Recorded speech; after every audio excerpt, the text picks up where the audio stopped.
The Power begin the season with a bang, thrashing the highly fancied Lions. The Demons proved too strong for the Western Bulldogs, and the 2023 season kicks off with a thrilling draw. This is the round so far, brought to you by Amy. Who covers clangers? Amy does.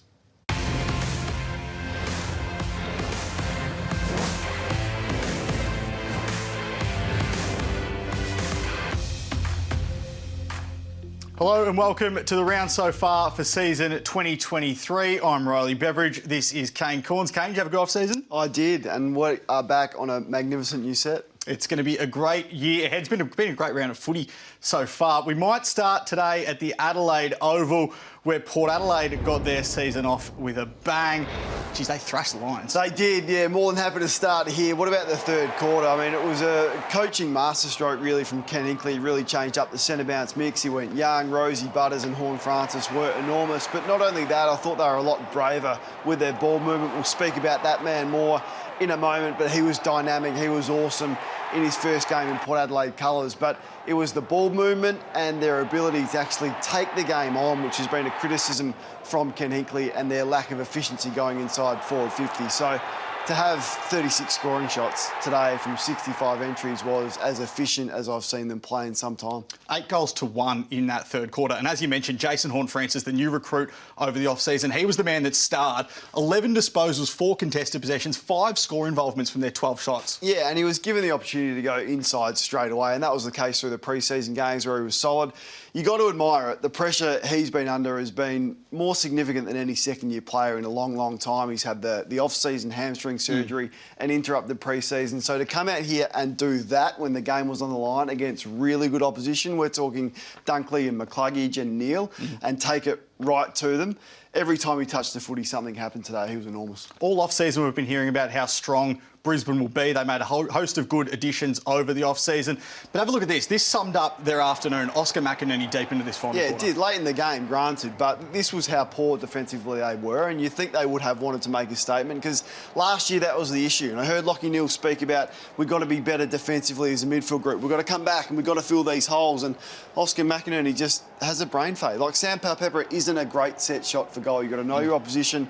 And easy lead up, Marshall kicks his fourth. That was an embarrassing performance by Brisbane, who were outworked, who were out-hunted when the game was on the line. They nearly had 200 less disposals in Port Adelaide. They were well beaten in the midfield. Their next 3 games, Melbourne, the Western Bulldogs and Collingwood, 3 teams with very good midfield groups. Yeah, they do, and they'll need to respond. And you would expect them to do that, but their forward line was impotent. They couldn't get their hands on the ball from the midfield, as we spoke about, the dominance from centre bounce and around stoppage. Port Adelaide kicked 9 goals from stoppage today, and that's against the Brisbane side, who have topped up through the midfield, which meant that their forward line was ineffective. Got to get more from Daniher and Hipwood. Yeah. There'd be some real concerns whether that two key forward duo can carry this team where they want to go. We'll head to the MCG now, where Melbourne beat the Western Bulldogs, and it was off the back of their 2 stars in the ruck, Max Gawn and Brodie Grundy. Yeah, it was a great start, wasn't it? I just, the way that they were able to work really seamlessly together. So you get the centre bounce dominance, but then Max Gawn was just huge tonight. I mean, his performance, 21 disposals, 6 marks, 5 clearances, 21 hit-outs, and Grundy got plenty of the footy as well, and this is the stuff that they can do. That led to a goal. Their centre bounce work from the front of the stoppage, as we've seen before in big games. Petrarca and Oliver working together, and then we haven't seen a lot of that from Brodie Grundy. Yeah. Perhaps he wasn't given the opportunity, but he looks more comfortable, willing to do that, and Gawn's ability to get back behind the ball as well with Stephen May out was really influential. Now, Cozzy Pickett was awesome, but I wonder if he's going to be in match review strife for this hit on Bailey Smith. It was a brutal blow, and he sort of launched himself into the contest, lifted both feet off the ground. I worry for him. Yeah, we'll have another look. This is one of the most dangerous things I've seen on a footy field for a while. I mean, that has to be stamped out. Now, you've got some concerns whether the MRO grading will allow him to be suspended for the length of time that he probably should be. This is what I think, because if they judge it careless, then there's a chance he's only looking at 1 game or a fine. I think the fact that he leaves the ground means it has to be intentional, which at a max will only be 2 weeks. Now, for me, I think that probably warrants more than 2 weeks regardless.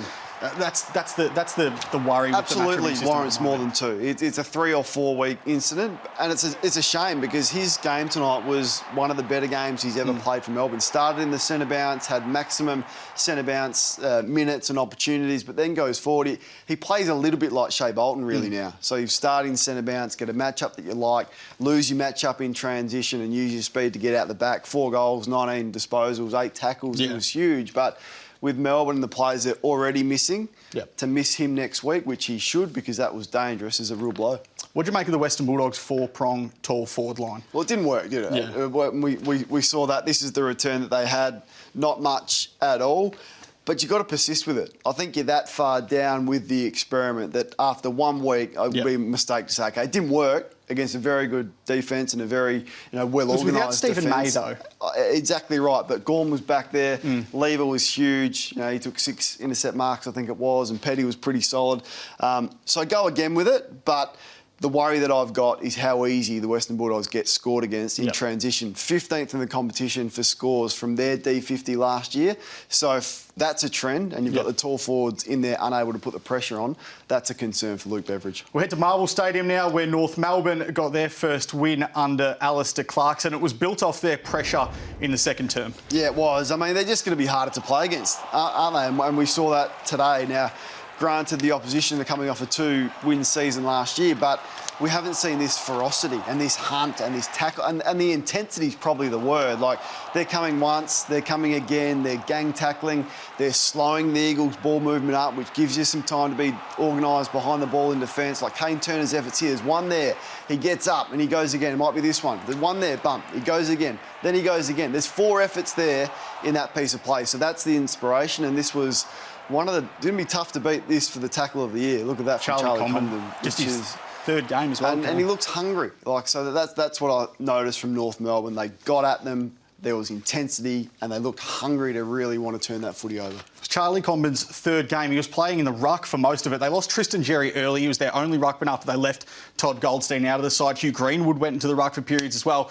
And they were still absolutely smashing West Coast on the It's inside. amazing. So what does it say? Say more quality for North Melbourne, or does it say more about West Coast? I think the latter here. I mean, West Coast, Cherry went down early in the second quarter. And they had no one else, really. So it should have been a domination with the experience that the West Coast have through their midfield and the names that have been around for a long time. And that's the return that you got. And the scores from stoppage were huge. Davies Uniacke had 10 clearances on his own and was enormous. He got no respect from the opposition. So, yeah, I got some real concerns about the long-term future of West Coast and where they go and how ugly it's going to get in the next 4 or 5 years. We'll head for our Saturday star now, and there's only one man we can choose. It's Harry Sheezel, the number 3 pick, 34 disposals, the most on debut in 39 years. Yeah, what a game. I mean, it started straight away. He got his hands on the footy immediately. So there was some talk, forward, back.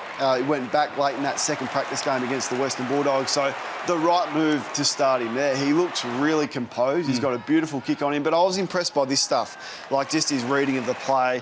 He looks really comfortable. Not sure how much footy he's played, junior footy across half-back, but it looks like he's played a lot, even though he probably hasn't. So let him settle there and see if he can follow suit to what Nick Dacos did last year in his first season. I want to ask you about West Coast. Where to now? They lose this game against a side that was tipped to be one of the wooden spoon favourites. Where to for West Coast and then for Adam Simpson as well? What I would say is that there's not many coaches that survive a win-loss record that looks like that. And even though he's got the premiership and even though there's some mitigating circumstances recently with injury and COVID and all of that, the average losing margin over the last 27 is 43.8 and it's 2-25. And you turn up to Marvel against one of the youngest teams in the competition that is in the first year of a rebuild with a whole heap of experienced players because they haven't rebuilt West Coast. They've gone again with this group and lose. Yeah, it's going to get ugly for Adam Simpson and West Coast. All right, we'll head to the Amy Clangers now and we'll start at Marvel Stadium where Oscar Allen missed an easy shot in front of goal. Geez, there were some rusty players in front of goal earlier this season. This was the story of the day. Round 1, bit of fatigue, bit of nerves because Georgiades, he used to be a good set shot for goal. I'm not exactly sure. He missed 3 or 4 today, including that one from the goal square. And have a look at this. I reckon this is Sam Darcy coming up next. Now, he's going to be a fantastic player, but he has 3 bites at this. There's number 1, can't get it. There's number 2, can't get it again. Keep going, all credit to him. And then number 3, still can't get it. Yep. Gets blocked again. That was really It unfortunate. was that sort of night for Sam Darcy and the tall Western Bulldogs players. And what is Clayton Oliver thinking there? I don't know. Even he can't believe the brain fade that he has had there. The ball is out by a long way and he just thinks he's going to boot it into the crowd. Clearly a free kick. So, yeah, a bit of rust early, which you expect. Definitely. Well, Amy Clangers for Good is back for season 2023. Amy is donating $10 to community footy for every clanger recorded over selected rounds, with 8 lucky local clubs across the season taking home up to $15,000 each. To put your club in the running, head to afl.com.au/clangers for good and tell us what the clanger donation would mean for your local club and the footy community. Kane, head across to the MCG on Friday night where Collingwood beat Geelong, and it was on the back of their new recruits. Oh, it was a beautiful start from all of them, really. They all played a significant role, including Tom Mitchell there. Dan McStay was a little bit quiet, just the one goal. He's not a noted goal kicker. They'll expect more from him, but Bobby Hill was huge as well and played his role to a T, really. Perfectly executed. They identified the needs in the off-season, and this is what you got. So I just love their running power and their speed. It feels like they've got 15 of the same players that just cover the ground and use the football beautifully and who are, you know, they're versatile. Their ability to play multiple roles. I'm not sold on the 2 key forwards, Myercheck and McStay, and whether that is going to hold up, but De Goey looks as fit as he's ever looked, and he'll go forward and he'll cause you some headaches. Then Bobby Hill comes in, Ginnivan will probably come back in. Jamie Elliott looks like he's really well prepared. So it was an awesome performance from Collingwood. They had a big off-season, and there's no doubt they strengthened, particularly through the middle. We saw Tom Mitchell there. This is what it's done for their clearance count throughout the year. They were incredible from this, but you've picked up the tactic that you want to... They hit the same spot every time. So I'm going to watch here. The ball is going to drop at Collingwood's 3 o'clock every single time, and it happened over and over again. We're clearly not going to show you all of them. So I was really surprised that the experienced Geelong midfielders weren't able to adjust to that. Once you see this 4, 5, 6, 7, 8, 10 times, you're going to get Dangerfield or you're going to get one of your star players to run through that area with momentum and disrupt what Collingwood are doing and trying to hit the ball there. Now, that was a weakness for them last year. Collingwood, they identified it with some personnel, and perhaps they've tried to fix it with some predictability. So we're not going to be too cute in the centre bounce. We're going to hit it to 3 o'clock 95% of the time. It was disappointing that Geelong and Dangerfield and Guthrie and Atkins and the experienced midfielders they've got weren't able to adjust. Collingwood killed them in red time throughout the entirety of the game. So when the game was ticking towards the end of the quarters, that's when Collingwood stood tall. These are the goals that they kicked throughout quarter 1, 2 and 3 in red time. That's where they won the game, basically. So I think that's the running power that I talk of. And McCreery's a good player. He has 20 disposals and big numbers. You know, Myercheck's a big runner. Hill's a big runner. You know, so they just have a lot of power and strength and explosiveness right across the ground, and they're able to adjust when things happen, like Jeremy Howe goes down injured. Well, you mentioned that. Jeremy Howe went down injured. Tom Stewart also went down injured early. A big blow for them.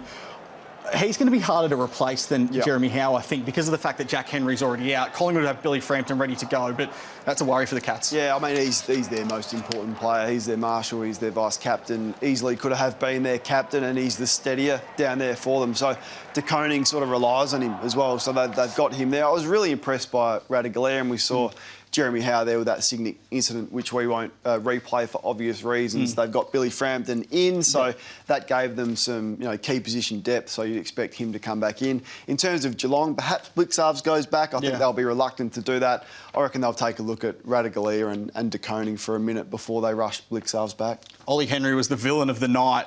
I enjoyed how he leant into it, though, throughout the evening. It was really good to see. Yeah, he's a good player. Well, he's just a really good... young player finding his way, but his numbers on the night were really solid. I like the fact that he composed himself there. Could have handballed over the top, but went back and kicked the goal and gave a bit to the crowds. I don't mind that. I think that's rising to the occasion. He would understand that. And then this is awesome from the captain, Darcy Moore, who fell over and then got back and recovered. And a learning lesson for Ollie Henry, just don't get too far ahead of yourself. The game will quickly come back to bite you. But all in all, it was a pretty solid debut, and this was a nice mark. Yeah, finished it off with a nice grab at the end there. Ollie Henry was a player that was gettable at the end of last year, Kane. Did you listen to Gettable I earlier this like week? what you did there. Not only did I listen to it, I saw these promo. What is going on? Just a bit of fun. We with like to myself keep and it Kel line too. and length on the round so far. We don't like getting ahead of ourselves. Gee whiz. I've got to find the target during the trade periods. That's our new Trade and Draft podcast and vodcast on afl.com.au. Every Wednesday, tune in. We'll be having a draft episode this week. So if you want to get across the draft, you can listen in then Wednesdays on afl.com.au. We'll head to Metricon Stadium where Sydney beat a really disappointing Gold Coast side. And this game was set up within the first basically 10 minutes of the game. Yeah, well, it was bang, bang, bang, bang, bang. 5 goals before Gold Coast even woke up. Really difficult conditions as it can be at this time of year up there in Queensland. Buddy Franklin got off to a great start. Look at Papley. I mean, this is too easy. Like, if you're Stewie Yu and you're sitting in the box, held up ball outside 50, you know where it's going and you're not able to do this. Papley, waltz around and kick a goal. I mean, they're Lairising 8 minutes into the first game of the season after Gold Coast told us all they were ready. Gold Coast said, we are ready. Now, no one is giving us any credit, but we're ready. That's what they said. And this is what I saw, which was rubbish, really. Their tackling intensity wasn't there. Clearly, the positive is Sydney and their hunger. 83 tackles they laid off the back of the grand final. We were wondering what would happen and how they would respond. Well, that was a statement from Sydney. They've got all the talent. When they match the talent with the hunger like they did tonight, they're a very tough team to beat. That was a great response from the Swans. One of my favourite players in the competition, Errol Goulden.